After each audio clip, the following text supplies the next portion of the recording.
Oi, gente, eu sou a Gabriela Moia, do criandonossarealidade.com.br e hoje a gente vai falar sobre Ayurveda. A gente trouxe uma pessoa muito legal para falar com a gente, que é a Cibele com H, da Mata. A Cibele, ela é paulista, ela é praticante e professora de yoga há mais de 15 anos. Em 2010, né, Cia? A Cibele foi para o Nepal, teve a oportunidade de ir para o Nepal conhecer sobre a cultura e a medicina ayurvédica no hospital, trabalhando com Ayurveda. Então ela se desenvolveu, pesquisou e aprofundou o tema da Ayurveda na sua vida nesse período. Vai, sem barulho. E voltou para o Brasil e ela trabalha desde então como terapeuta ayurvédica aqui em São Paulo. E ela também agora está se aprofundando sobre o Kayatiksa. Kayatiksa e Dravyaguna, que ela vai explicar pra gente o que é. Kayatiksa. Sim, brigadinha por você estar aqui, querida. Então, Sim, conta pra gente como é que foi esse seu processo, assim, como é que você entrou na Ayurveda, como é que é toda essa história, você criou essa realidade até chegar na Ayurveda, os dias de hoje, enfim, todos os trabalhos que você faz baseado nisso como terapeuta ayurvédica.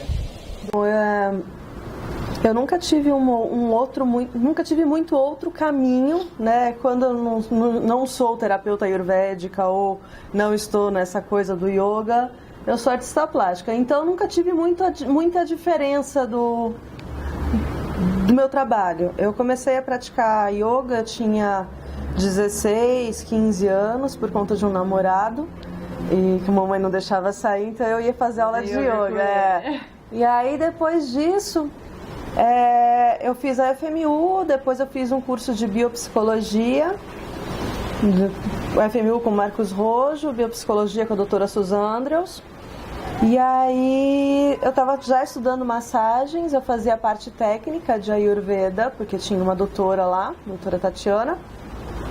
E uma vez, aí um dia... Então lá você já começou a ter um contato com ela? Então, eu já tive um contato primeiro lá na faculdade, na FMU. Sim. Porque nós tivemos uma introdução sobre a Ayurveda. E aí, quando eu fui fazer o curso de biopsicologia, então eu comecei a trabalhar massagens. Aí eu tive um outro professor que não tinha nada a ver com a Ayurveda, que era o Koso. E ele me ensinou massagem prânica, outros tipos de... outra linhagem. E aí a monja de lá, a doutora Susan, pediu que eu fizesse as massagens lá no espaço, porque eles estavam com o espaço de Ayurveda parado. E aí, então eu comecei a fazer a parte técnica. Então eu fui treinada para fazer a parte técnica. E um dia o Dr. Ruguet, que é meu professor, foi dar uma palestra lá e o Dr. Ruguet dando aula, quem já assistiu aula com ele, é apaixonante. E aí eu falei, pronto, é isto. Eu sempre gostei de brincar, de fazer remedinho quando era criança, sabe? Picar, fazer macerações, mas isso tudo de brincadeira, de criança, e às vezes funcionava. Meu avô se submetia às coisas, era cobaia. E aí eu fui estudar com o Ruguet, fiz a formação com ele, e aí depois eu vendi tudo que eu tinha e fui pro Nepal, sem falar inglês. Como foi, gente, essa experiência? Então, foi uma maluquice e... Você decidiu ir assim? Você falou, tem um curso lá pra fazer? Não foi nem assim, porque eu fui sem saber o que eu ia encontrar. Então eu sempre soube que um dia eu ia ir para a Índia. Quando eu descobri que a Índia existia, eu sempre soube que um dia eu tinha que ir para lá. E aí chegou um momento na vida que nada estava dando muito certo, nem o trabalho, nem nada. Aí eu falei, tá na hora de ir. E eu vendi o carro, vendi umas prensas, eu tinha uma empresa de papel, vendi tudo que eu tinha e piquei a mula pro Oriente, mas eu ia pra Índia. E nesse tempo eu conheci um menino, o Roman, que falou, ir pra Índia sozinha, mulher, sem falar nada de inglês, é suicídio.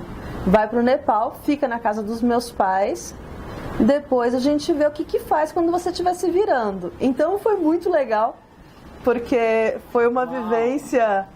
A mãe do Roman é russa, E ela dedicava 2, 3 horas do dia dela para me ensinar inglês. Ai, que bonitinho. Então, meu inglês tem sotaque indiano e russo. Péssimo. Mas foi o que Você ajudou? Não, me salvou a vida, assim, né? Então, em 2 meses eu tava falando razoável, andava com o dicionário, o Google Translator e me virava. E eles precisaram se mudar de casa e me transferiram para um ashram. Depois ela entrou em contato com uma outra mulher lá, que é a Sharda, minha segunda família no Nepal, e ela foi me buscar. E aí então eu tinha uma rotina que era acordar todos os dias às 5 da manhã, às 6 eu precisava estar na cozinha. Eu fiquei estudando culinária nepali, né, como você estava dizendo. Que legal. E às 9 eu tinha que estar pronta para ir para o hospital fazer estágio. Ela me arranjou um estágio junto com o Dr. Navin, que é um médico lá no Nepal, ayurvédico, e eu passava o dia inteiro com ele no hospital, vendo os casos, os procedimentos. Você gostou dessa experiência? Não tem preço. Você imaginava que era como você, da forma como você viu, ou era uma coisa completamente diferente? Eu já tinha uma base grande, né? Porque eu me formei com o Dr. Ruguei em 98. E eu fui para o Nepal em 2010. Então eu já tinha uma bagagem razoável de experiência. Entendi. Mas você vê o... Censura. Você vê o funcionamento do Ayurveda dentro da comunidade, vê o desenrolar dos pacientes, né? Então tem pacientes que eu fiquei assistindo eles durante 2 meses, eles indo quase todos os dias no hospital. Você vê esse caminho é muito importante, né? Mas então vamos falar da Ayurveda. O que é a medicina Ayurveda? Que ela já existe há mais de 7.000 anos, não é isso? Muito mais que isso. Que ela é datada, né? Ela é datada. Uma vez eu escutei uma história, não sei se é real ou não, mas tem casos de cirurgia de cérebro há 20.000 anos atrás. Essa coisa de 5.000 anos que a gente tem do Ayurveda foi quando ela começou a ser documentada. E você tinha vários tipos de Ayurveda. Você tinha Ayurveda do norte da Índia, do sul da Índia. E isso foi fazendo uma junção, né, para trazer esses conhecimentos. O Ayurveda, ele saiu dos textos védicos, né? Então, a gente tem 4 textos védicos, que é o Atharva, o Rigveda, Samaveda e Ajurveda. Não Ayurveda, Ajurveda. E dentro deles tem os escritos, então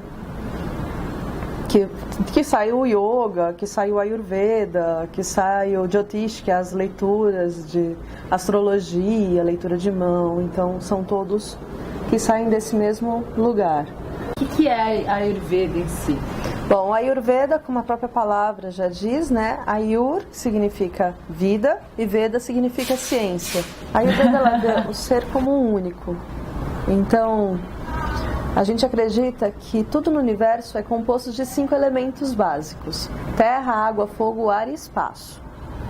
Cada ser, cada corpo, cada coisa que é composta no universo são feitas desses elementos. E a diferença de um corpo para outro é a quantidade desses elementos nesse corpo, né? Então, no nosso caso, é dada na fecundação, na geração, na gestação inteira. E quando você nasce, essa é a sua verdade, essa é a sua natureza. Então é a forma que você tem mais saudável. E aí o que acontece com a gente é que a gente tem um monte de influência, né? Então influência de clima, as relações, a alimentação, os distúrbios que já tem na própria família, né? Então os karmas Sim. que vão sendo adquiridos, que a gente vai trazendo. E isso vai disturbiando a história. E aí então você fica com desequilíbrios. A palavra dosha significa desequilíbrio.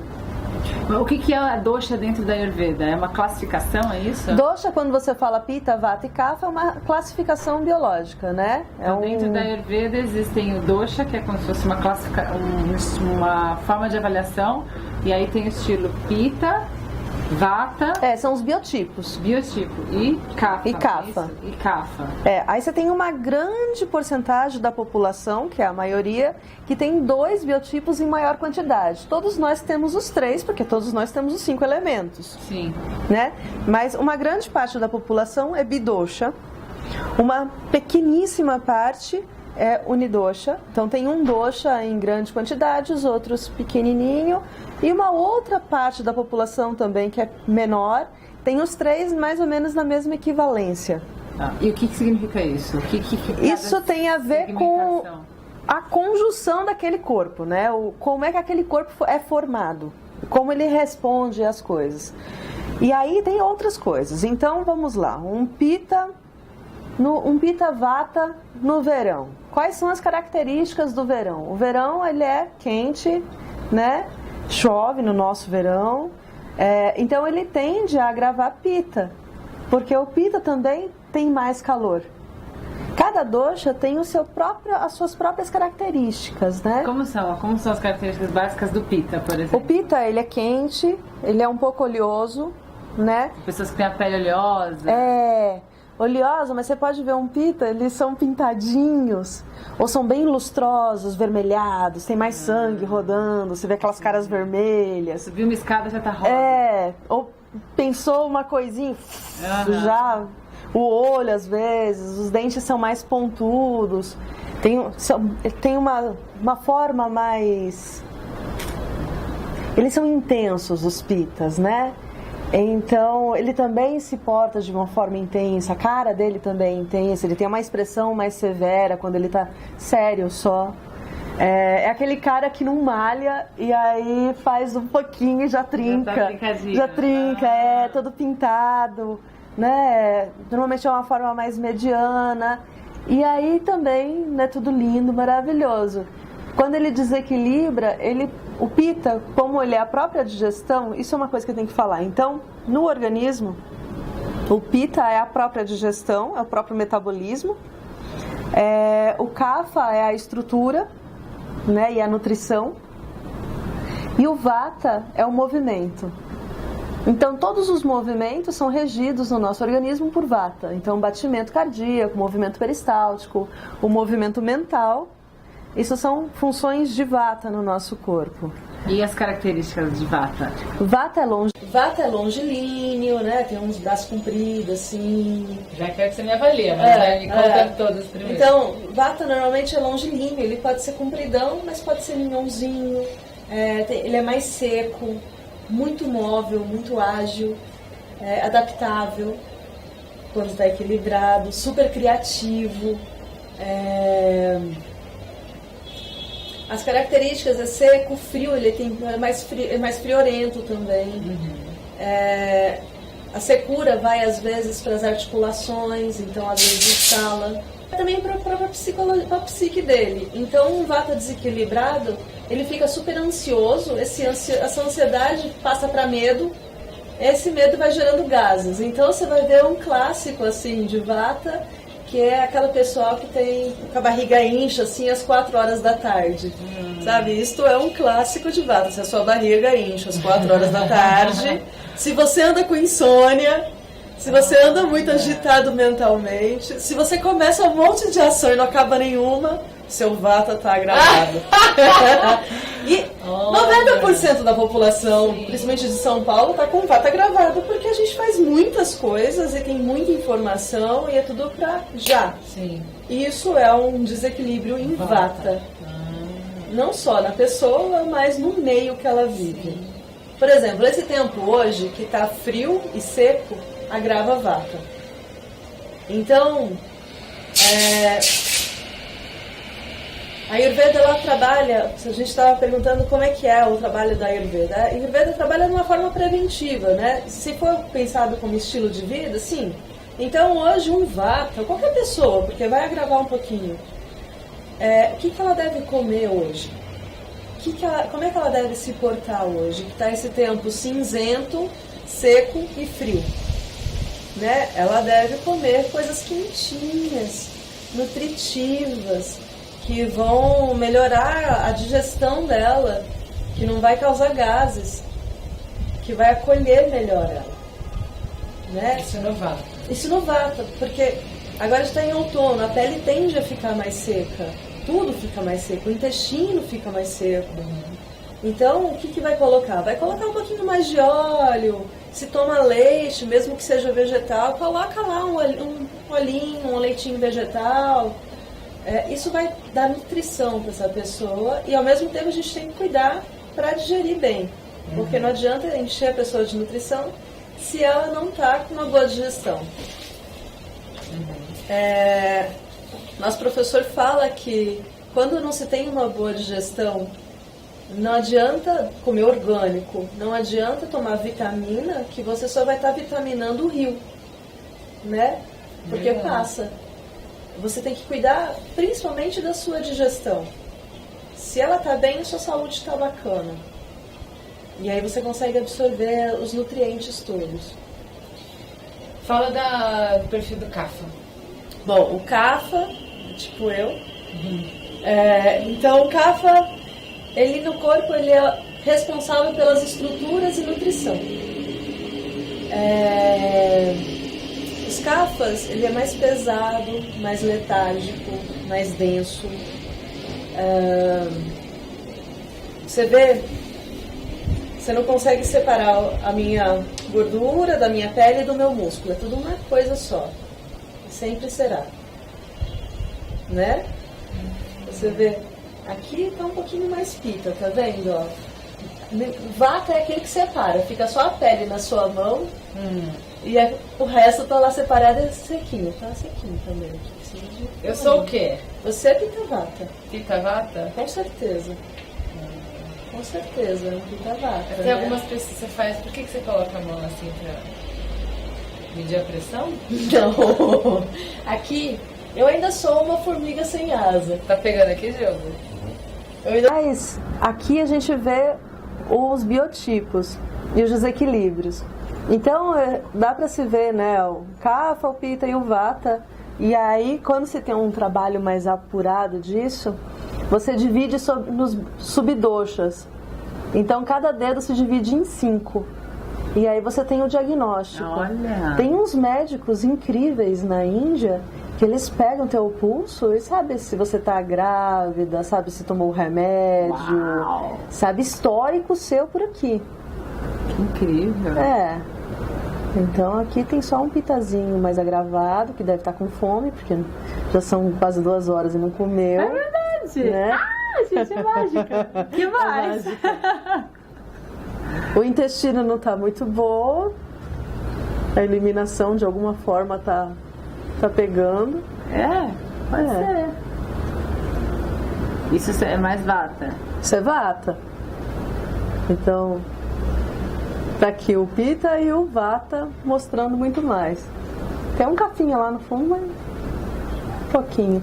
Então, coisa. os médicos, os Vádias, os grandes Vádias na Índia, eles pegam o pulso. Como o nosso corpo ele é profundo, né? Ele diz tudo. Diz tudo. E aí ele olha lá, a pessoa às vezes nem precisa falar nada. Ele olha e fala, tá. E aí ele vai e faz o tratamento. Que coisa incrível, gente. Aqui, o que a gente faz, que a nossa consulta, ela vai do questionamento, né, da observação. Eu quero saber como é que a caso. pessoa chega para fazer uma consulta ayurvédica. Ela precisa estar com algum sintoma ou não? Não, ela pode estar querendo melhorar o estilo de vida dela e se entender melhor, E né? sempre vocês fazem o mesmo tipo de avaliação? Como assim? Chega uma pessoa, um paciente, tanto para ter uma qualidade de vida quanto para tratar uma questão mais crônica, uma dor de cabeça que não passa, alguma outra coisa. A avaliação sempre vai sempre partir do mesmo princípio. E como é que é? Daí você Então, a avaliação uma tem a conversa, tem o tato, né? Vou ver a qualidade de pele, se o sangue tem retorno fácil, qualidade da língua, se tem cobertura, se tem toxina, se não tem toxina. Pergunto como é que estão as eliminações dessa pessoa, como é que está a vida dela, vejo também qual que é o período de vida dela, se ela é mais idosa, se é mais jovem, qual o momento que ela está vivendo. Né? Tem uma série de perguntas, e aí tem qualidade de cabelo, olho, enfim. Como que funciona quando a pessoa entra, começa a ser tratado pela Ayurveda? Porque tem a parte de alimentação, de reorganização e reestruturação da alimentação e a parte das massagens também, né? Como é que... As massagens, ela faz parte de. Ah, tá. Então, o que é o trabalho do Ayurveda? O trabalho do Ayurveda é fazer com que o sujeito tenha a inteligência de discernir o que é bom para ele e o que não é. Então, como é que parte isto? A pessoa aprende o que é bom de alimentação para ela, o que não é. Por exemplo, um Vata fazendo Ashtanga. Isso é ruim para ela. Ashtanga são as posturas da yoga. Não, Ashtanga é aquele yoga que você tem sequência. Do yoga rápido, né? Você tem a sequência e ela vai evoluindo. Nada contra os ashtangueiros, eu acho ótimo, seria ótimo pra mim, kafinha. Então, um kafa é excelente fazer um ashtanga, um vinyasa, porque precisa de movimento. Para um vata seria um iyengar, um yoga mais estrutural, uma coisa de respiração, de consciência, né? E um pita também, uma coisa moderada, porque o pita tende a ficar competitivo. Então não pode ter espelho na sala de aula do pita, porque senão ele fica lá se vangloriando, nossa, como eu estou lindo nessa postura. E não faz o yoga. Yoga não é isso, né? Hoje o pessoal vai para a escola de yoga, vai para aula para ficar trincado, e não é isto. Não é assim. Yoga é uma atitude que se tem na vida. Isto é yoga. É incorporar isso, né? É isto. É fazer um trabalho voluntário, é fazer karma yoga, né? Acima de tudo. Paciente. Como é que funciona? Então, cada paciente ele tem a sua metodologia, a sua forma de ser tratado. A gente não tem que pensar, nós não somos iguais. Então, cada um tem um tratamento específico, né?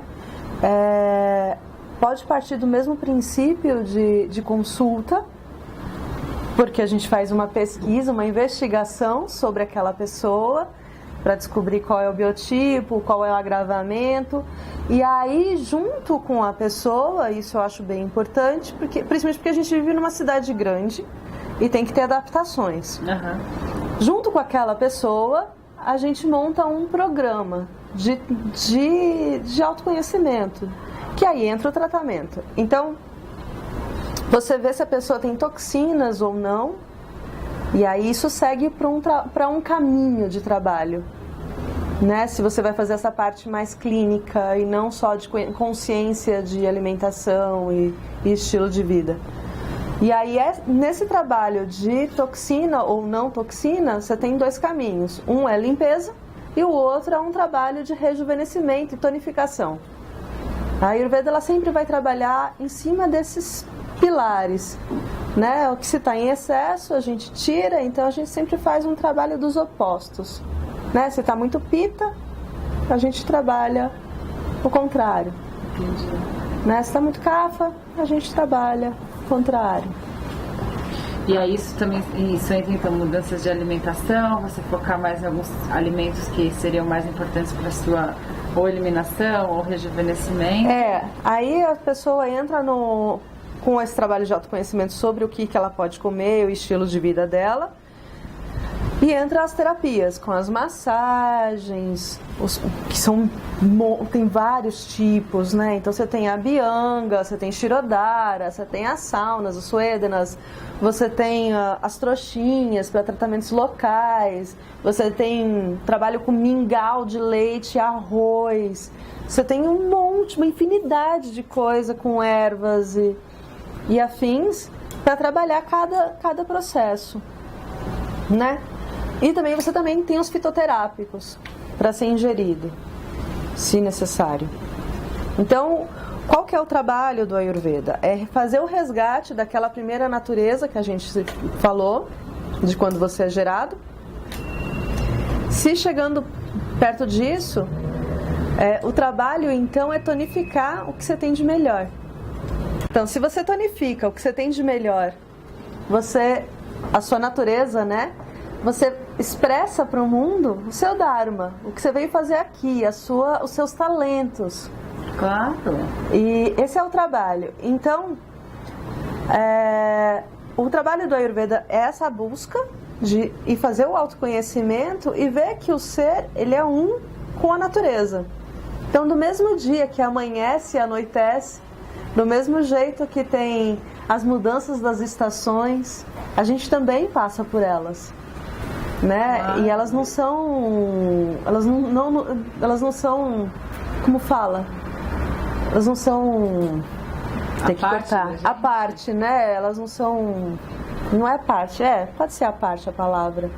As mudanças das estações não são a parte da gente, a gente faz parte disso também.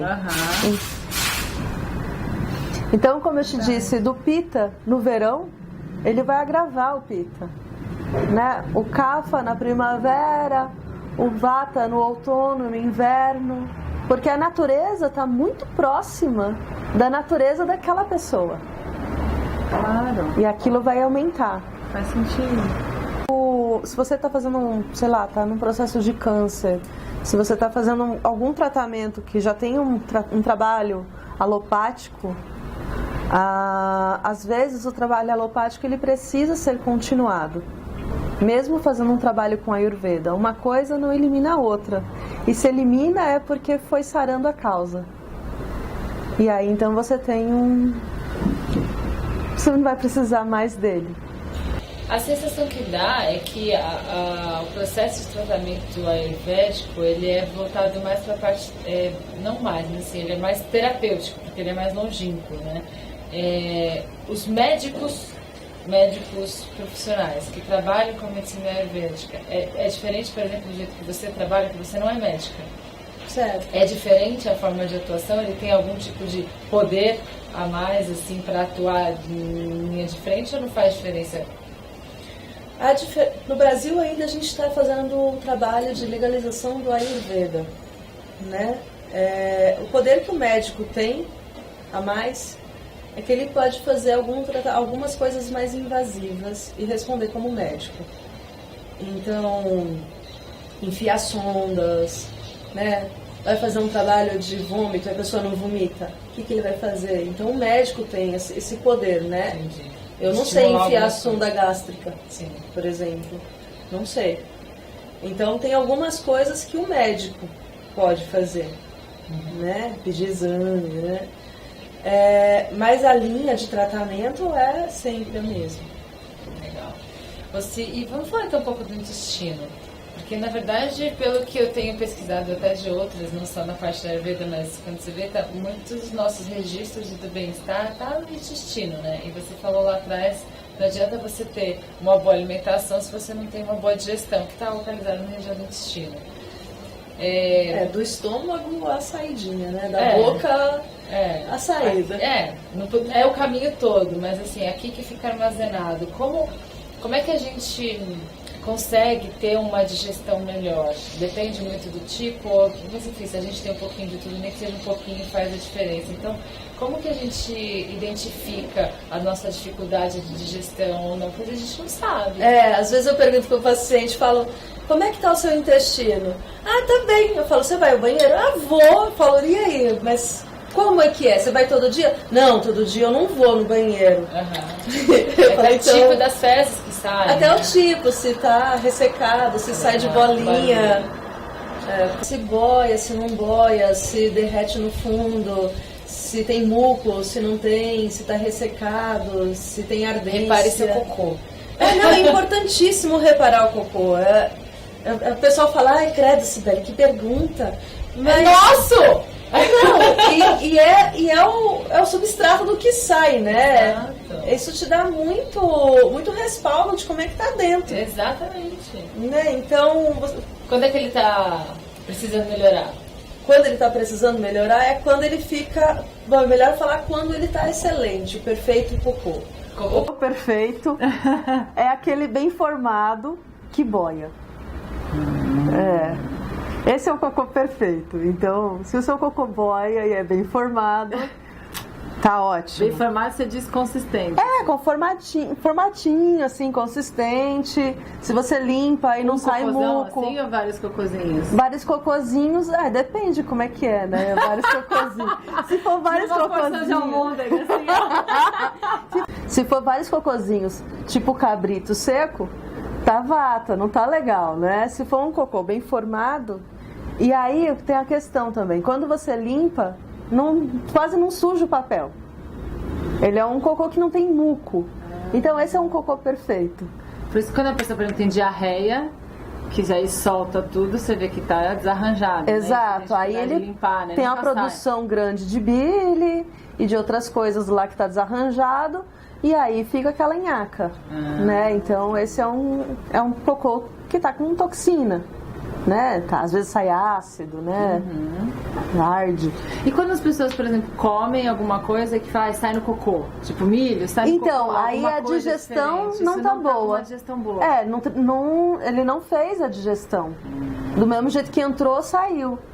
Então aí teve uma dificuldade de armazenar e de digerir esse tipo de alimento? Exato, teve uma dificuldade de quebrar as partículas, né? Eu acho que aí também começa desde uma boa mastigação. Às vezes as pessoas não mastigam, engolem inteiro. E até o processo de quebrar. Então o que acontece na digestão? Você come o alimento chega no estômago, né? Você mastiga, come o alimento. No estômago, ele vai começar a criar um muco em volta daquilo que você comeu. Esse muco, a inteligência do corpo vai levando o seu DNA para sua comida. E aí, então, a comida vai descendo, né? E o que vai acontecendo? Ele vai quebrando aquela comida em micropartículas. Saindo do intestino delgado, ele vai pro fígado. E esse fígado é que vai levar a nutrição para o seu corpo. Então, no intestino delgado, você tem microcapilares que levam para o fígado esse alimento já hipertriturado. No fígado, ele tem uma organização dos Panchamahabhutas, dos elementos, terra, água, fogo, ar, espaço, né? Pensando na Ayurveda, mas também pensando da forma convencional, é ele que vai fazer a distribuição dos nutrientes para o resto do corpo. Então, você comeu o alimento, ele foi lá, fez a digestão, foi para o fígado vai alimentar o plasma, que vai alimentar o sangue. A gente tem 7 tecidos, né? Então, o fígado fez lá o processo de digestão dele. Uma parte... Senhor. Ó, Senhor. Uma parte vai virar fezes, né? A outra vai virar nutrição. Né? Então, saiu do fígado, uma parte vira plasma, que é a parte branquinha do sangue. O plasma tem a sua própria digestão. Então, uma parte da digestão do plasma vira dejeto, a outra vai ajudar a formar o sangue. Né? Do sangue vai formar músculo, gordura, ósseos, tecido nervoso e, por último, vai formar o tecido reprodutivo. Uau! Então você tem 7 digestões. Dentro tem a digestão primária, secundária e depois as outras digestões. Uau! Nossa, é bem interessante. Isso é super interessante. E o último é o reprodutor? O último é o reprodutor. Olha! Né? Então, quando você acaba esse ciclo que dura em torno de 28, 30 dias, que é interessante, olha como é junto com a natureza. Quanto tempo demora o ciclo da lua? 28 dias. Quanto tempo demora o ciclo menstrual? 28 dias. Então, se você comeu uma coisa, ela vai chegar no seu último tecido, se não tiver nenhum bloqueio, nem nada no meio do caminho, daqui a 28 dias. Uau! E as coisas, então quando a gente bebe álcool, também é esse mesmo ciclo? Tudo vai para sua alimentação, tudo vai para sua nutrição. Demora esse ciclo todo de chegar até na parte de Então, produtora? tem coisas que você come ou que você toma que elas vão direto porque ela tem uma afetividade, ela gosta daquele tecido. Então, por isso que você toma um remédio próprio para o tecido X. E ele vai diretão. Mas na digestão, no processo nutricional, né, você está o tempo todo ingerindo, mas o processo é isso. Então você vai começar a fazer um trabalho para criar músculo. Então a partir, sei lá, do 5º dia, 10º não sei quanto dia, X, né? Agora eu não tenho na cabeça. Vai ir para o tecido muscular. Entendeu? E aí, como é que você sabe se você está com uma digestão boa? Você comeu e depois de 3 horas você está leve e assim está com fome de novo. Então, a tua digestão está legal. Né? Se você comeu e não tem empachamento, não tem peso. Também depende do que você come, né? Você come uma feijoada. Mas tem gente que come uma feijoada e daqui a 3 horas está 100%. Isso é um bom Agni. Tem gente que fala, minha avó tem 90 anos, todo dia toma uma cachaçinha antes do almoço, come carne e tá linda e maravilhosa e não tem nada. Isso é um bom Agni. O que é isso, Agni? Fogo digestivo. Você tem uma boa digestão. É isso. Se você tem uma boa digestão, você pode comer veneno, que não vai te afetar. Claro. Como a gente então tem uma boa digestão? Comendo de acordo com o seu biotipo, comendo temperos de acordo com o seu biotipo, levando uma vida razoável, né? Então, dormindo direito, né? Tendo regras, tendo disciplina, tendo suas eliminações razoáveis, bem, né? Assim, saudáveis, né? Estilo de vida. E rapidamente, assim, o que são os melhores tipos de alimento, por exemplo, para cada um? Pro pita, por exemplo, para quem tem um perfil mais pita. Então, aí vai depender também do meio. Então, por exemplo, qual é a estação? É diferente de alguém que mora em Canadá. Exato. E qual é a estação que ele está vivendo? Exato. E qual é a estação que ele está vivendo? Porque no verão, quem vai estar gravado? É pita. Então, qual é a comida do pita no verão? Comida mais refrescante, menos cozida, né? Mais leve, né? E o vata? O vata no verão, por exemplo, ele tá liberado para comer umas coisinhas mais fresquinhas também, né? Um vata no inverno ou no outono, ele vai ter que comer uma comidinha mais quentinha, mais untosa, porque vai agravar o vata, né?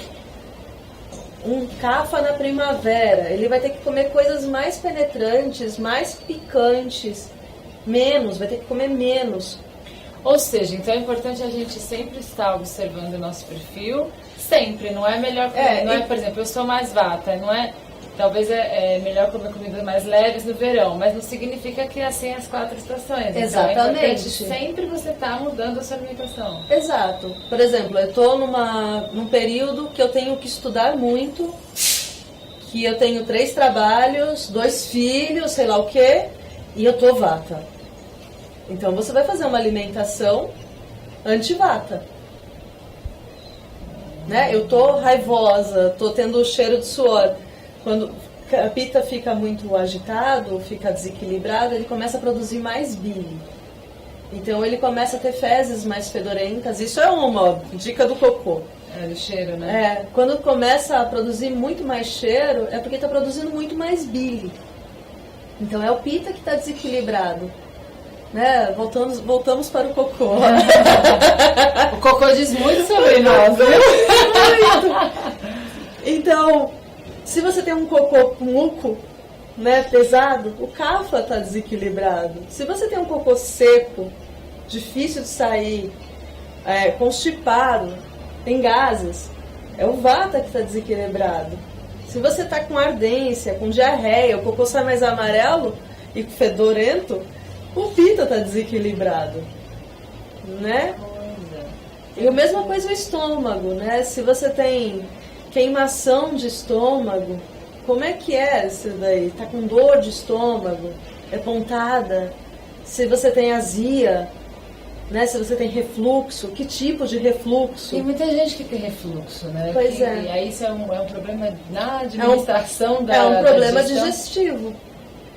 É um problema da digestão. Então... E normalmente é relacionado ao tipo de alimento que a pessoa ingere ou não? quando ela tem refluxo? Tem alguma coisa a ver com isso ou independe do tipo de alimento? É só por conta dela não conseguir digerir direito? Não, o refluxo tem várias causas, né?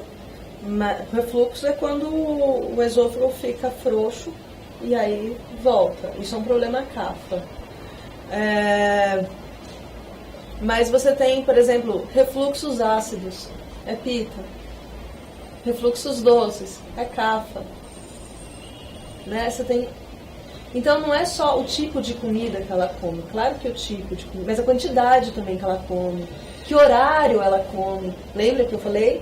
O dia amanhece e a gente também amanhece como a gente se põe aqui no sol. Então, vai comer lá um negócio pesadão às 10 horas da noite. Com certeza não vai dar boa coisa. Para qualquer perfil? Para qualquer pessoa. Só que se você vai fazendo isso ao longo do tempo, seu organismo vai se adaptando. Seu organismo ou vai se adaptando, que não é coisas boas, não, mas pode ir agravando, né? Tende mais a agravar um problema e gerar coisas.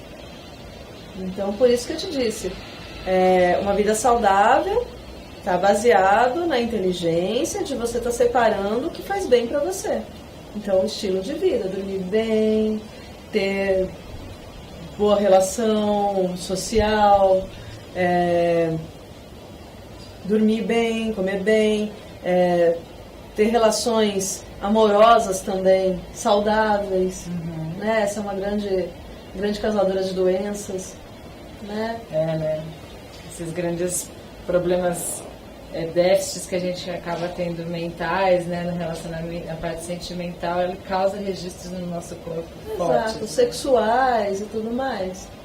Né, excessos, todos os excessos ou as faltas, né, ou fazer de forma que não...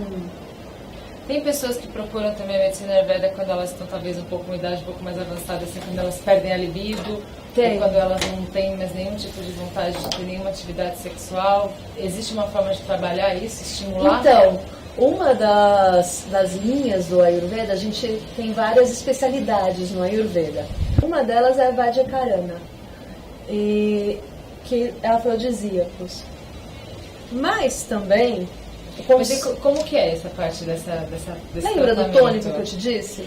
Que tem uma parte que você limpa, outra parte você tonifica.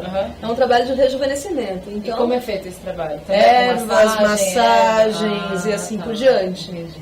Mas o que acontece é que no Ocidente a gente não pode envelhecer. Isso é um problema, porque desde que o homem envelhece.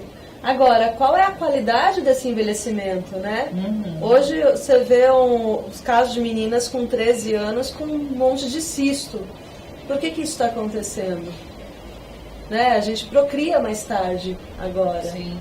Então, o trabalho é melhorar a qualidade enquanto se está novo, para que tenha uma menopausa tranquila, com menos problema. Mas envelhecer é natural e seria a parte dentro do Ayurveda que a gente vê que é o tempo de vida vata, ou seja, está se preparando para se juntar de novo, porque já passou da metade da vida, mais da metade da vida. Tem que agora cuidar de neto, cuidar da vida espiritual, cuidar de outras coisas e não querer ser uma mocinha 70 anos e querer ficar competindo com a de 20, né? Então a gente tem um problema de mudanças de valores aí. E a gente está perdendo o encarar a velhice de uma forma saudável, natural. A gente não vê mais o velho como sábio. O velho hoje é o cara que tem Alzheimer. E é essa a parte dura dessa sociedade moderna. Como é que trata para que quando chegar na idade avançada a pessoa seja saudável e seja o sábio. Sim. E não doente. Que é como é no Oriente, né? Que é como é no Oriente. Desde sempre. Isso a gente não aprendeu, né? Como é nas tribos indígenas. Né? É verdade. Hoje os nossos velhos são deixados. Você vê que não existe segredo, né? Assim, na verdade já tá tudo aí. A gente ainda que não conseguiu incorporar algumas coisas, né? E muito legal de ver que a medicina ayurvédica, ela é um estilo de vida. Ela é uma forma assim, de você, te estimula, te ajuda a você poder criar essa sua realidade de uma forma plena, né? Então, assim, não adianta você comer saudável e não ter uma boa digestão. Exato. Você, às vezes, aquela fala, você é o que você come, você é o que você digere também. Você é o que você digere, não consegue você digerir, né? Exato. Não e é aí o que você tem uma qualidade de vida aparentemente boa, mas não consegue digerir, né? Porque uma coisa está sempre interligada com E digerir outra. não só o que você come, mas digerir os sentimentos. Sua vida, né? Sua vida. Exato. Isso tudo é alimento. Que alimentam outras questões, não é só a parte desse aqui, né? Física. né? Não. Um sentimento, às vezes, tem questões que vão atrapalhar a nutrição muito mais que você Com comer certeza. uma porcaria. Enfiar o pé na jaca, né? Verdade. Tá tudo interligado. Tá tudo né? interligado. É uma unidade. Nossa, tem muitas mais perguntas que eu faria. Pois é. Muito Vai mais fazer várias no outras. programa, né? Mas assim, respondendo as perguntas da Ayurveda. É coisa Sim, pra olha danar. aqui, eu tenho várias perguntas, mas eu acho que eu queria que você, a Cibele, ela atende aqui em São Paulo, né, em 2 lugares. A gente vai colocar o endereço aqui embaixo para manter contato e tirar algumas dúvidas se tiver. Mas enfim, a gente vai colocar os dados todos da Cibele de contato para tirar dúvida, fazer alguma sessão com ela, enfim, desenvolver algum workshop. A gente coloca todas as informações, vamos pegar o máximo de conteúdo que a gente puder. Muito obrigada, uma querida. Espero que vocês tenham gostado. Até o próximo. Até. Tchau!